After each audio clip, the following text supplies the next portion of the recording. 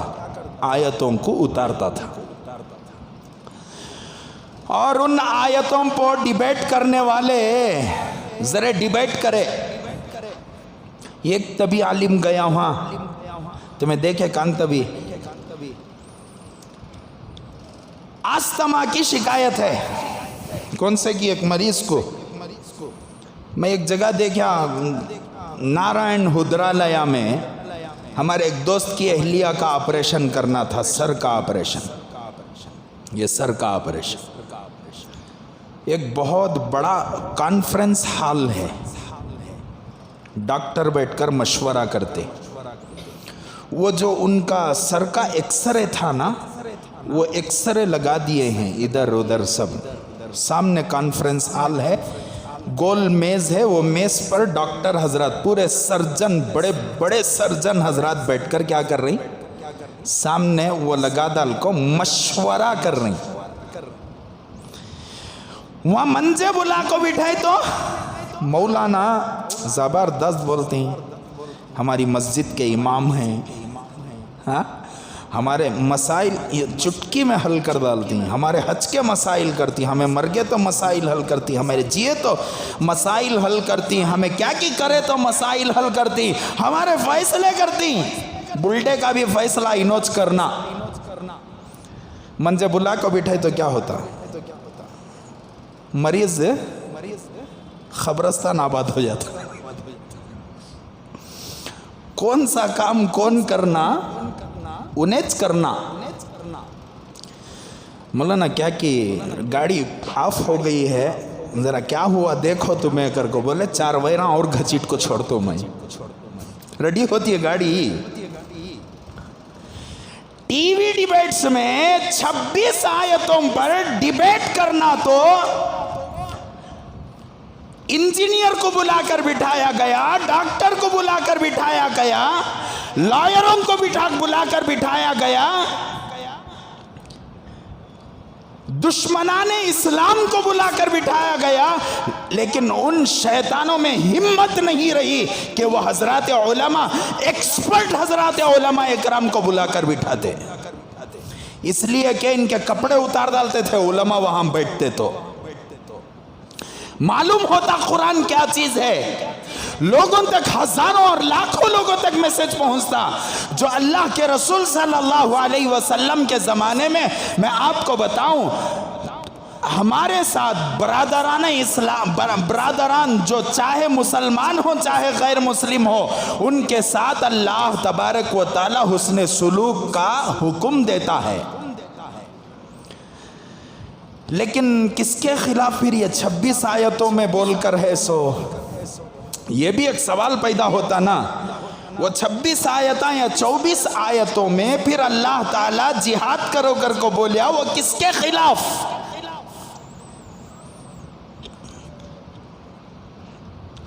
پورے قرآن کے اندر کے باتیں ہو رہی ہیں، سو ذہن میں رندے، باہر کے باتیں ہو رہی، مولانا بہت اچھا بیان کرتی لیکن باہر کا بہت بولتی، یہ نہیں آنا بات، کان کے باتیں ہو رہی، سو قرآن کے اندر کے باتیں ہو رہی، لیکن سمجھانے کے واسطے مثالیں باہر کی دے رہی، آج کے ماحول کی مثالیں دے رہی، بلکہ قرآن میں آج کے ماحول کی اللہ تبارک و تعالی مثال دے کر ہے۔ میں آپ کو بتایا تو تعجب کریں گے کہ آج آیت نازل ہوئی سو کی 1400 سال پہلے نازل ہوئی سو۔ وَقَالَ الَّذِينَ كَفَرُوا لِرُسُلِهِمْ لَنُخْرِجَنَّكُمْ مِنْ أَرْضِنَا، کفار نے حضرات انبیاء علیہم السلام سے فرمایا لَنُخْرِجَنَّكُمْ مِنْ أَرْضِنَا، ہم تم کو ہماری زمین سے باہر نکالیں گے، او لتعودن فی ملتنا، اگر تم ہمارے ملک میں رہنا چاہتے ہو، ہمارے ملت کے اندر داخل ہو جاؤ۔ آج بھی تقریباً ایسے الفاظ کا استعمال مسلمانوں کے لیے ہوتا ہے کہ یا تو جے شری رام بولو یا ہمارے ملک کو چھوڑ کر باہر نکل جاؤ، دوسری جگہ چلے جاؤ۔ خدا وحدہ لا شریک کی قسم، حضرات انبیاء کے ساتھ ایسا ہوا ہے۔ اگر میں ان حالات کو کہوں، کوئی مسلمان یہ نہ کہے کہ مولانا باہر کے باتیں کر رہے ہیں۔ خدا وحدہ لا شریک کی قسم، جتنی باتیں کروں گا وہ قرآن کے اندر کی کروں گا، قرآن کے باہر کی باتیں نہیں ہوں گی۔ لیکن آپ کو سمجھانے کے لیے چند مثالیں، چند باتیں آپ کو مثال کے طور پر باہر کی پیش کرنا پڑے گا۔ میرے دوستو، کہتے ہوئے ڈرو، کہتے ہوئے ڈرو، کہیں کسی آیت پر تو ہماری زبان حملہ نہیں کر رہی ہے۔ اتنے جذبات کے ساتھ کیوں ہوں آج میں، یہ بھی بتاؤں گا میں آپ کو۔ اتنا ٹینشن منجے کئی کو ہے، بتاؤں گا میں آپ کو۔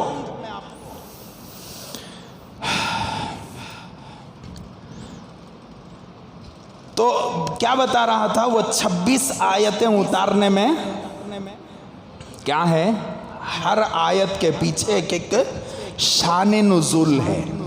تو کوئی اعتراض نہیں کر سکتا۔ وہاں پر علماء کو بٹھایا جاتا تو حضرات علماء کی بات پورے ملک تک پہنچتی، معلوم ہوتا کہ قرآن کس کو کہتا ہے، قرآن کس کے بارے میں یہ آیتیں اتری ہیں۔ میں آپ کو بتاؤں، ہرگز اس آدمی کے بارے میں، اس غیر مسلم کے بارے میں آیت نہیں ہے جو مسلمانوں کے ساتھ امن سے زندگی گزارتا ہے، جو مسلمانوں کے ساتھ محبت کا سلوک کرتا ہے۔ میں صرف ہمارے ملک کی بات نہیں کرتا، پوری دنیا کی بات کرتا ہوں، اس لیے کہ قرآن صرف ہندوستان کے لیے، صرف پاکستان کے لیے، صرف فلاں ملک کے لیے، افغانستان کے لیے، امریکہ کے لیے، اسرائیل کے لیے، چائنا کے لیے، چچینیا کے لیے نہیں اترا، بلکہ قرآن پاک پوری دنیا کے لیے اترا ہے۔ اور قرآن کسی مسلمان کے باپ کی جاگیر نہیں ہے، قرآن مسلمانوں کا بھی ہے، قرآن کرسچنوں کا بھی ہے، قرآن یہودیوں کا بھی ہے، قرآن ہر وہ آدمی کا ہے جو دنیا کے اندر زندگی گزارتا ہے۔ سمجھ میں آئی بات؟ جو آدمی ہمارے ساتھ سکون والی زندگی گزارتا ہے، محبت کا اظہار کرتا ہے، سینے سے لگتا ہے، مسلمانوں کی حکومت ہے، تو پھر اللہ تبارک و تعالیٰ اس حاکم پر ضروری قرار دیں گے کہ ان کی حفاظت کی جائے۔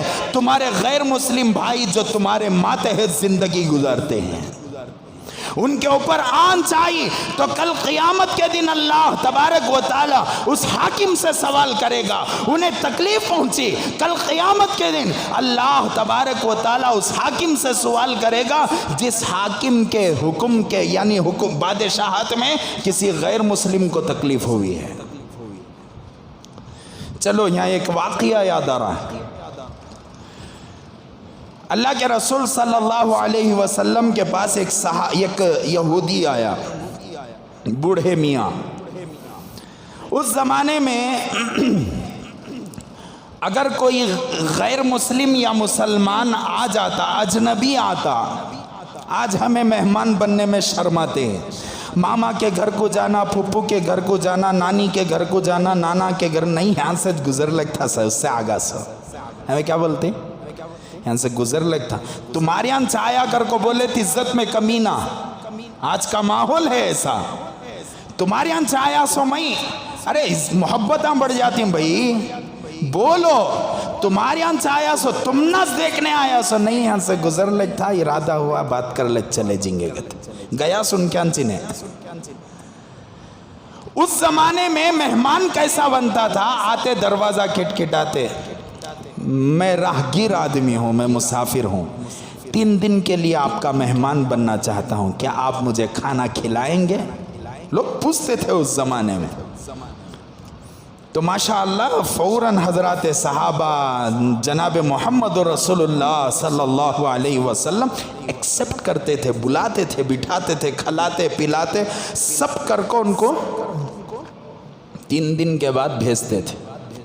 اور 3 دن تک مہمانوں کی کیا کرنا، ہمیں مہمان نوازی کرنا 3 دن کے بعد پوچھنے کا حق ہے. کئی کو آکو ڈیرا دار لنگر 3 دن سے پہلے پوچھنا نہیں. 3 دن سے پہلے ان آکو ہمارے پاس ہیں تو ان کی مہمان نوازی کرنا. تو ایک یہودی بوڑھے میاں آئے, کہا کہ میں تمہارا مہمان بننا چاہتا ہوں, کیا مجھے کھانا کھلاؤ گے؟ حضرت مولانا حنیف ملتانی صاحب رحمت اللہ علیہ کے بیان میں سن رہا تھا کہ اس مجلس میں تقریباً 100-125 حضرات صحابہ تھے. کتنے صحابہ؟ 100-125 صحابہ تھے. ان صحابہ میں اللہ کے رسول نے پوچھا کہ ہے کوئی آدمی اس بوڑھے کو کھانا کھلائے, میں اسے جنت کی ضمانت دیتا ہوں. مسلمان کو نہیں, کسے کھانا کھلائے تو جنت کی ضمانت. ذرا بولو, یہودی کو. اگر اسلام خالص مسلمانوں کو تحفظ پیش کرتا, مسلمانوں کے حقوق بتاتا, تو پھر اللہ کے رسول صلی اللہ علیہ وسلم یہاں سوال کیوں کرتے کہ جو اسے کھلائے گا میں اسے جنت کی ضمانت دیتا ہوں؟ کیوں کہتے؟ بہرحال وہ جتنی بھی مجلس بیٹھی ہوئی تھی اس میں سے ایک صحابی بھی ہاتھ اٹھائے نہیں اٹھائے. کیوں؟ اس لیے کہ کسی کے گھر میں کچھ نہیں تھا. آخر میں اللہ کے رسول صلی اللہ علیہ وسلم نے حضرت سلمان فارسی سے فرمایا, جاؤ سلمان, اس مہمان کو لے کر جاؤ, فاطمہ سے کہنا کہ اس کچھ اپنے گھر میں ہو تو کھلائے. رسول اللہ نے کہہ دینا کہ رسول اللہ نے بشارت سنائی. حضرت سلمان فارسی اپنے ساتھ اس مہمان کو لے کر حضرت فاطمہ کے گھر پہنچتے ہیں. دروازے کو کھٹکھٹاتے ہیں. امت کی بہن دروازہ کھولتی ہے. کون؟ کہا کہ سلمان ہو. اللہ کے رسول صلی اللہ علیہ وسلم نے ایک مہمان بھیجا ہے. اللہ کے رسول نے فرمایا جو اس کی مہمان نوازی کرے گا, اس کی ضرورت کو پوری کرے گا, اسے کھانا کھلائے گا. حضور نے فرمایا کہ اللہ میں ضمانت دیتا ہوں کہ اسے اللہ کے پاس جنت میں داخل ہو. جنت کی بشارت اللہ کے رسول نے دی ہے. حضرت فاطمہ رضی اللہ عنہا دبتی ہوئی آواز میں فرماتی ہیں کہ میرے پاس بھی کچھ نہیں ہے. حضرت فاطمہ نے پوچھا صحابہ اکرام نے کیوں نہیں لیا؟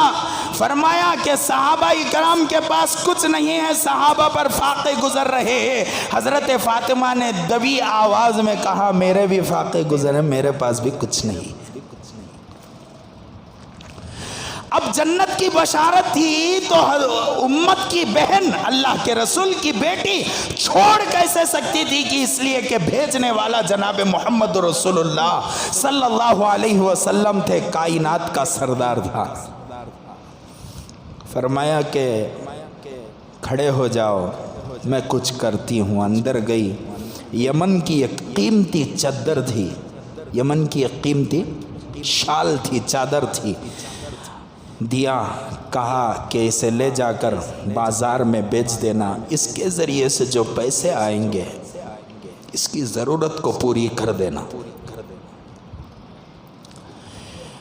لے کر حضرت سلمان فارسی رضی اللہ عنہ بازار میں گئے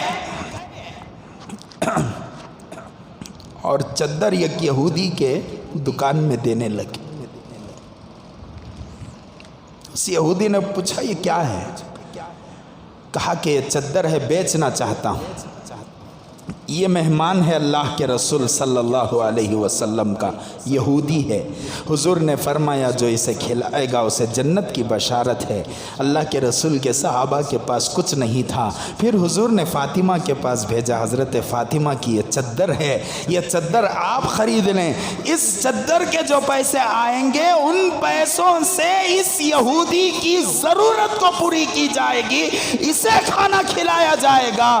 تو اس یہودی نے فوراً اس چادر کو لیا اور کہا کہ میں نے سچ پڑھا ہے، میں نے سچ پڑھا ہے، میں نے اپنی آسمانی کتاب میں پڑھا ہے آخری نبی کے پاس ایک یہودی آئے گا جو مسافر ہوگا، اس کے پاس کھانے کے لیے کچھ نہیں ہوگا، اور وہ نبی کے پاس اپنے کھانے کو طلب کرے گا۔ وہ نبی کہے گا جو آدمی میرے مہمان کو کھلائے گا میں اسے جنت کی بشارت دیتا ہوں، اور اس کے پاس، اس نبی کے پاس کھانا نہیں ہوگا۔ پھر وہ نبی اپنی بیٹی کے پاس بھیجے گا، اس کی بیٹی ایک چادر اس کے پاس ہوگی، وہ چادر ایک یہودی کے دکان پر بھیجے گی، اس چادر کے پیسوں میں اس کی بیٹی اس کی مہمان نوازی کرے گی۔ آج ان پیشن گوئیوں کو جو ہماری کتابوں میں لکھا ہے میں اپنی آنکھوں سے سچ ہوتا ہوا دیکھتا ہوں۔ مجھے بھی کلمہ پڑھا دو، اسے بھی کلمہ پڑھا دو،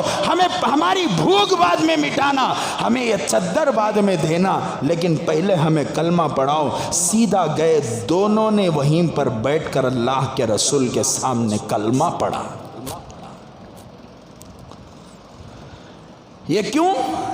کس کے ساتھ حسن سلوک ہے؟ کفار کے ساتھ حسن سلوک ہے۔ یہودی کا تو معلوم کون ہے؟ معلوم کیا؟ بنی اسرائیل بول کر یہ قوم گزری ہے۔ اسرائیل کو گالیاں نہیں دینا۔ اسرائیل ملک ایسا کہتے ویسا کہتے، ملک کو گالیاں دے لیو لیکن نام کو گالی نہیں دینا۔ کیوں؟ اسرائیل نام حضرت یعقوب علیہ السلام کا ہے۔ بنی اسرائیل کہتے ہیں حضرت یعقوب کے بچوں کو، جس میں حضرت یوسف علیہ السلام۔ یہ بنی اسرائیل میں ایک بھائی تھا حضرت یوسف علیہ السلام کا، غالباً سب سے بڑا بھائی، جس کا نام یہودا تھا۔ کیا نام تھا؟ یہودا۔ ذرا بولنا منجے، روزے تو نہیں ہی نا آج، روزے ہی کی آواز ہی نکل رہی ہے نہیں باہر۔ کیا نام تھا اس کا؟ یہودا تھا۔ یہودا کی نسل سے جتنے لوگ پیدا ہوئے ان کو یہودی کہا جاتا ہے، یا تو بنی اسرائیل کہا جاتا ہے۔ اسی لیے اپنے ملک کا نام ان لوگوں نے اسرائیل رکھا۔ سمجھ میں آئی بات؟ اور بنی اسرائیل میں بہت سارے انبیاء پیدا ہوئے۔ آخر میں میرے اور آپ کے آقا تاجدار مدینہ احمد مجتبی محمد مصطفیٰ صلی اللہ علیہ وسلم بنی اسرائیل میں پیدا نہیں ہوئے، بلکہ حضرت اسماعیل کی اولاد میں پیدا ہو گئے۔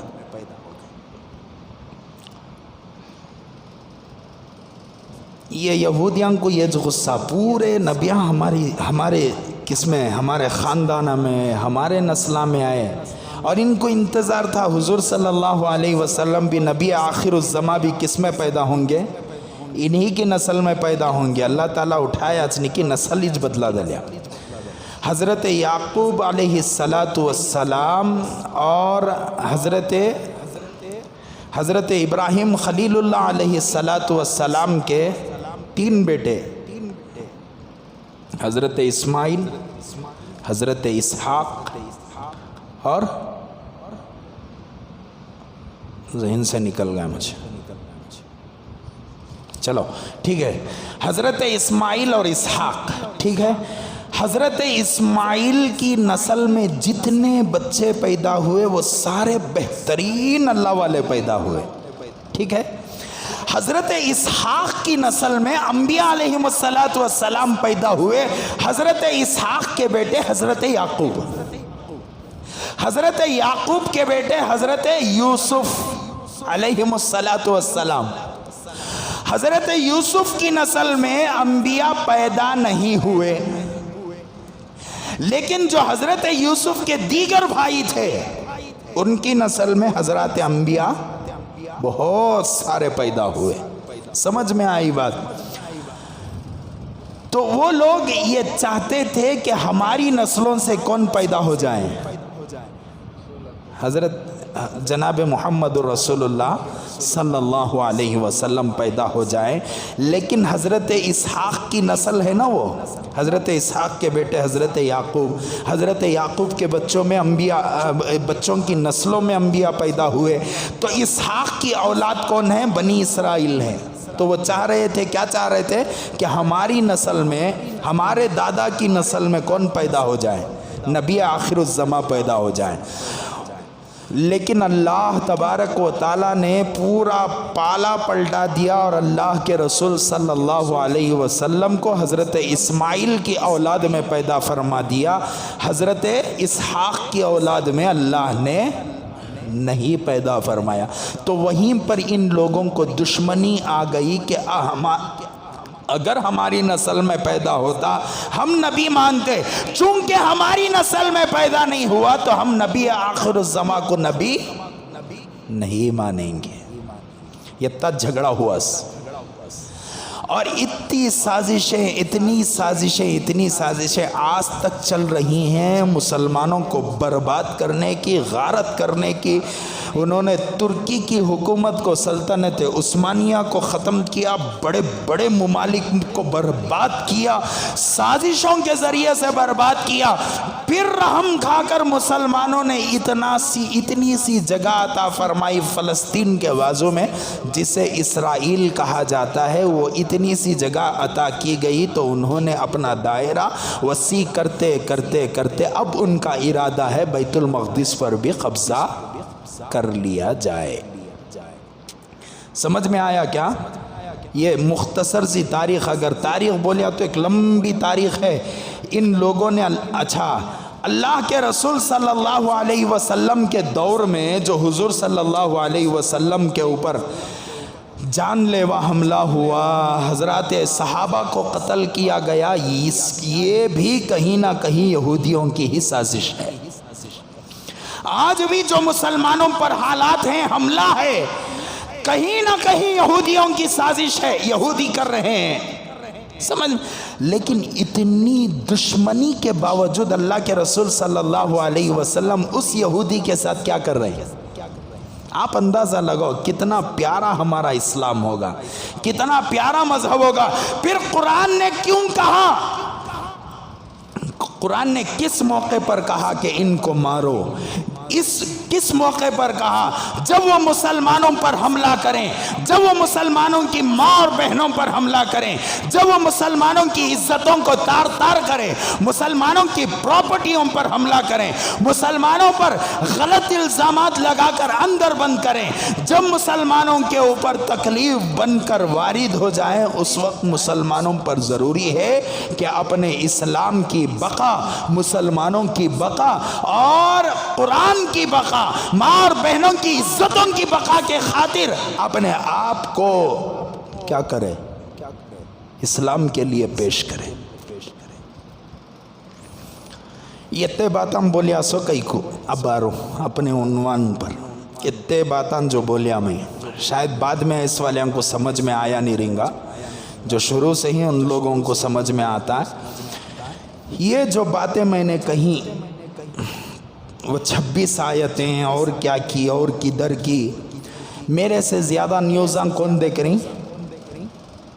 آپ دیکھ رہی برابر، میرے سے زیادہ حالات آپ کو معلوم ہیں، اس لیے کہ آپ کے درمیان میں ایسے ایسے حالات آپ دیکھتے ہیں جو ہم تک نہیں پہنچ سکتے۔ ان حالات میں اب فی الوقت ہمارے سامنے ایک موقع ہے، اس موقع کا نام کیا ہے؟ کیا میں بولیا تو دنیا ہو جاتی ہے، تمہیں بول ڈالو جاتا، کیا ہے؟ الیکشن ہے الیکشن، تمہیں بولے سو میں نہیں بولیا، تمہیں بولے کے بعد میں بولیا سلیکشن کر بعد میں بولیں گے حضرت بہت اچھا بیان کرتے ہیں لیکن دنیا کے باتاں بھی بلّہ کے کرتی۔ ماں اور بہنوں کی دوپٹے کی حفاظت کرنا کیا دنیا ہے؟ این آر سی کے نام پر مسلمانوں کو مارا گیا، دنیا ہے؟ مسلمانوں پر گولی چلائی گئی، کیا وہ دنیا ہے؟ تبریز پاشا گائے کے نام پر جس کا قتل ہوا، کیا دنیا ہے وہ؟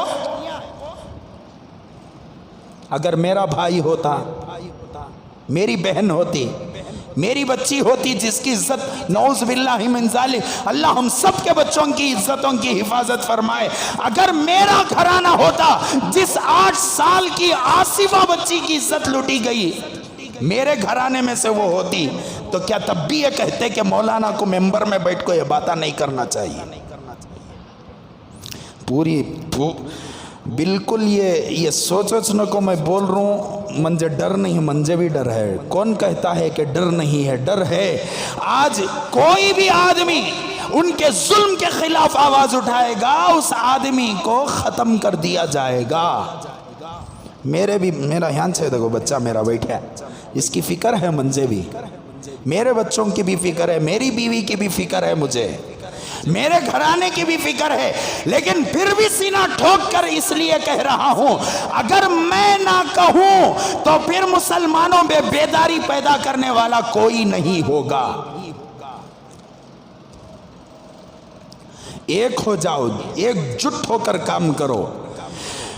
حضرات علماء جس کی طرف اشارہ کریں اس کی طرف جا کر ووٹ کرو، اپنے ووٹوں کو اللہ کا واسطہ تقسیم ہونے نہ دو، مفاد پرستوں کو پہچانو۔ ہمارے علاقے میں، ہمارے یہاں کرناٹک میں، بالکل ہمارے بنگلور کو لگا ہوا ایک ایریا ہے جہاں پر 7 8 سال 10 سال ایک صاحب ایم ایل اے بنے رہے، سسرے بھی ایم ایل اے، جوائیں بھی ایم ایل اے، ایک پارٹی کے بڑے وفادار۔ پارٹی کیا کری، ان کو چھوڑ ڈال کو ان کو سیٹ دے ڈالی۔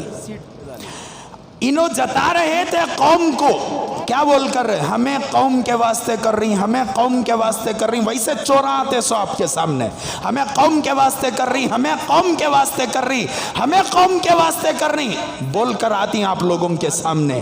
لیکن جب ان کے حالات خراب ہوتی ہیں تو انہوں کیا کرتی معلوم ہے، وہ پارٹی چھوڑ کو باہر نکلتی، پوری مسلمان قوم بٹ جاتی ہے۔ ہمیں مسلمانوں کے واسطے کر رہی، پارٹی ان کو سیٹ نہیں دی، فوراً استعفیٰ دے ڈالے۔ قوم کا درد ہوتا تو کیا کرتے؟ اچھا اسی پارٹی نے کسی، میں یہ نہیں بول رہا ہوں کہ تمہیں فلان کو ڈالو فلان کو ڈالو، نہیں، سازشوں کو بے نقاب کرنا ضروری ہے، مفاد پرستوں کو سامنے رکھ کر۔ ہمارے مسلمانوں بھی ایسے بھولے بھالے، ایسے پیارے دل کے مسلمانوں، اللہ اکبر اللہ اکبر۔ کوئی آدمی ذرہ شو بتایا کر کو بولے تو 500 کی نوٹ ہلایا کر کو بولے تو اس کے پیچھے چلے جاتی۔ اب جسے پارٹی نے سیٹ، کیا بولتے سوچے، سیٹ دیتے سوچے، سیٹ دیا، وہ بھی مسلمان ہے، وہ بھی قوم کا بیٹا ہے۔ ان کے دل میں قوم کا درد ہوتا تو کیا کرتے؟ چلو بھئی ہمنا نہیں ہوا تو کیا ہوا، قوم کے واسطے اسے تبھی سیٹ دیے نا، ہمیں اس کا ساتھ دیں گے؟ نہیں، ہم نہ سیٹ نہیں دیے تو ہمیں کیا کر لیے، وہ پارٹی سے اپنا استعفیٰ دے کر تعلق توڑ لیے۔ اب جیسے ہی ان کا تعلق ٹوٹا، جتنے ان لوگوں کو ماننے والے تھے ان کے ساتھ چلے گئے، ان کو ماننے والے ان کے ساتھ چلے گئے، یہ چاروں طرف مسلمان بڑھ گئے۔ اب ایسا ٹینشن ہے اس علاقے کے اندر، مسلمان ہر طبقے میں بٹا ہوا ہے۔ اور میں سینہ ٹھوک کر کہوں گا کہ کوئی آدمی ووٹ پیسے لے کر دیتا ہے، ابھی سر پر الیکشن ہے، اس کے بعد اگلا جمعہ میں یہ بیان نہیں کر سکتا، اس لیے کہ اگلا جمعہ ایسے بیانات کرنا ممنوع ہے ہندوستان کے قانون کے حساب سے۔ برابر ذرا بولو، منجھے کم ہے علم، آپ لوگوں کو رہیں گا نا برابر۔ الیکشنوں کے باتاں یہ وہ سبھی مسجدوں سے باہر گلیہ میں کچھ ہمیں کیا نہیں کر سکتے، 5-6 دن پہلے ختم ہو جاتا، تو اس لیے اگلے جمعہ نہیں بول سکتا، اس جمعہ بول رہا ہوں۔ میرے دوستو، اگر کوئی آدمی ووٹ پیسے لے کر دیتا ہے، ایک آدمی کو لے کا کو پیسے دیے گئے تھے، انہیں بولیا کہتے کام کرو، منجھے پیسے نہ کو، میں تم نہ چھوڑ دیتا ہوں، منجھے گدھا ہونا کہا کہتے، کیا بولیا، منجھے یہ گدھا ہونا، ٹھیک ہے بھئی تم نہ گدھا دلا دلیں گے، کہتے بازار میں گئے کہتے جا کو دیکھے تو گدھے کی قیمت 500 روپے ملتا گدھا، ارے 500 کو ملتا گدھا، کتنے روپے گدھا آج شاید آپ لوگا نہیں خریدے، اس لیے ایک اندازہ لگا لیں گے ہمیں، گدھا تو اب نہیں دکھتا ہمارے آس پاس، لیکن یہ گدھے کی قیمت کتنی رہیں گی، ایک اندازہ 10,000 روپے رہیں گی،